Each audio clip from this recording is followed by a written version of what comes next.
Some of these people gave good statements and very, very positive in their attitude and support of Alison and her sister. Other people felt that they didn't want to be involved and gave a negative statement, and some people refused to speak to us altogether. Why? I have no idea why. They just refused to speak to the police. Were they Jehovah's Witnesses? I believe they were. But they wouldn't help? They wouldn't give a statement to us, no, to the police. And these people had not reported it either to the police or the social services. We have a duty to protect, and if we're not told, we're unable to protect. The latest name added to the list should be that of James Barrett. 3 days ago, clutching his Bible, this elder from Rugby was convicted of indecently assaulting 2 boys and sentenced to 2 years in prison. The church was told of the allegations 5 years ago, but Barrett denied them and was allowed to remain an elder. Told me that she was very angry about things at home, and she did on more than several occasions tell me that someday, Sergeant Zeller, I'm going to tell you something that happened to me. And I always told Holly, when you're ready, I'll be there. You know where I am.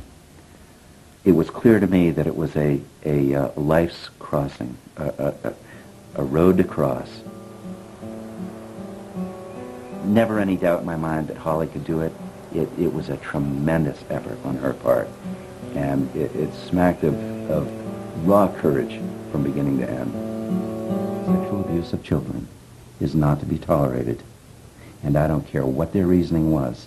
It was faulted reasoning. They were wrong, and as far as I'm concerned, they were criminally negligent. That's my take on it. Even with just the child's word, with one witness, with just the mother's word, without the 2 witnesses their Bible tells them they need? Well, unfortunately, most kids don't have several witnesses observing them get raped.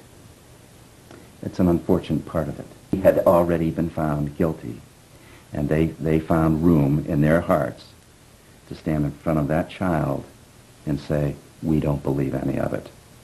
And what they were saying was they didn't believe the child, they didn't believe in the system of justice, they didn't believe the judge, they didn't believe the jury, they didn't believe anyone except themselves. I can't imagine how badly she must have felt not to have been believed by elders in her own close-knit community. What a horrible blow to a child this must have been. Shame. Shame on them. They were very reluctant to give up any information towards me. It was an uphill battle so far as the church was concerned with me virtually at every turn. They actually said to me, unless I could provide 2 Jehovah's Witnesses who had actually seen the offence, then as far as they were concerned, the offence hadn't taken place. It was his duty to test the evidence prior to the court case.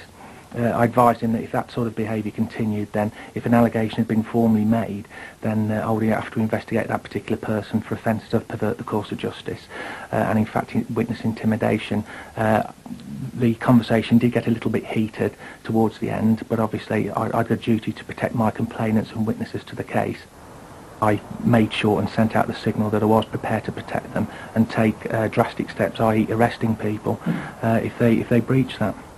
I then made it my duty to actually speak to the legal services team of the Bethel in London and voice my disquiet about the lack of cooperation I'd had from start to finish from this inquiry.